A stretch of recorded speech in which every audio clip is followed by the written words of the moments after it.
Eusebius, in his work The History of the Church, states that no emperor ordered persecution of Christians until about 250 AD.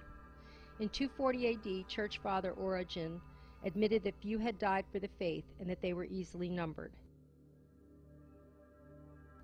In about 178 AD, the writer Celsus attacked Christianity in his work The True Doctrine. According to Celsus, the cult of Christianity is a secret society whose members huddle together in corners. But the claim is that the Christian religion spread like wildfire. How large was the Christian church in Rome by 250 AD, 2 centuries after Jesus was supposedly crucified? The historian Gibbon estimated that in 250 AD in Rome, among a population of over 1 million, only about 50,000 were Christians. Gibbon shows that the Roman Church consisted of only 1 bishop, 46 presbyters, 14 deacons, 42 acolytes, and 50 readers, exorcists, and porters. Christianity really only began to take hold when it made inroads on the Roman aristocracy.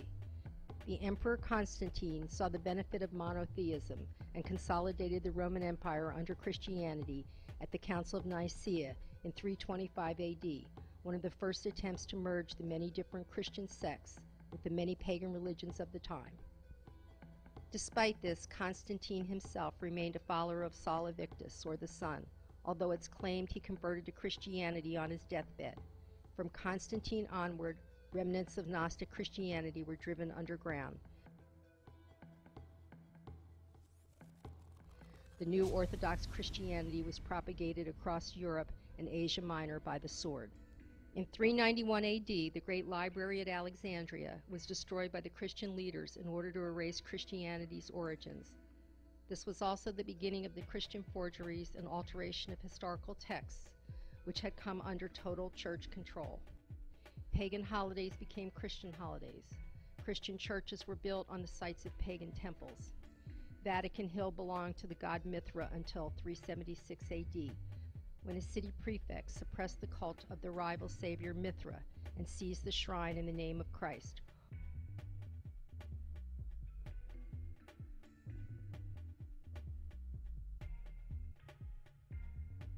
The Archbishop Chrysostom boasted of this destruction.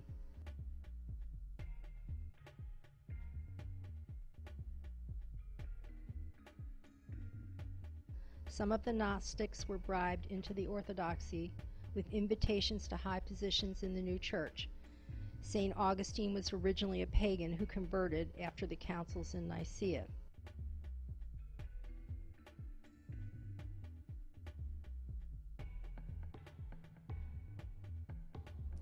Finally came the notorious Inquisitions beginning in 1184 AD. There is no historical mention of any of the holy sites in Jerusalem being Christian before 326 AD, when the Roman Emperor Constantine sent the Christian bishops and his own mother Helena to the Holy Land to find, or as it turned out, invent, the sites described in the New Testament. That these holy sites are of much later date can be proved by examining the writings of the earliest Christians. No early Christian writer states a desire to visit Jesus' hometown of Nazareth, or any place that Jesus preached. No early writer longs to see Calvary, or the tomb where Jesus miraculously rose from the dead. After the sacking of Rome in 410 AD, the Catholic Church gradually assumed total secular power. The power of the Church became equal to or even above the power of royal families. During this time, the average Christian was not allowed to even read the Bible on pain of torture and death. Only the priests and bishops were allowed to read the original Latin and pass their version of the Word on to the Christian followers in the form of sermons. This lasted until the 16th century AD and the Protestant Reformation, when anti-Catholic Christians risked their lives and began printing the Bible in common tongues such as English and German. It was only then, well over 1,000 years after the supposed crucifixion of Jesus, that the many discrepancies in the Bible began to be recognized.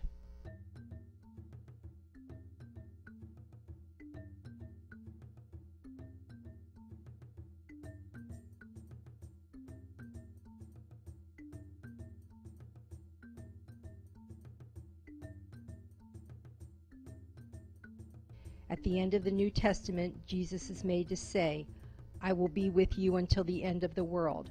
But the correct translation of the Greek should be, "I will be with you until the end of the age." Currently, the age of Pisces is passing into the age of Aquarius. The long calendar of the Mayans may mark the actual date of this passing from Pisces to Aquarius as occurring on the winter solstice beginning December 21st, 2012. Are we already seeing a refinement of Christianity for the New Age?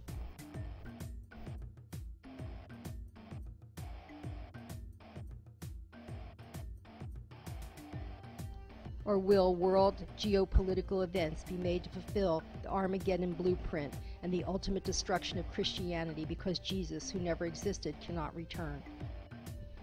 If much of our society is destroyed in a war or natural catastrophe, what new gods will the elite survivors impose as they emerge from their underground bunkers and sanctuaries?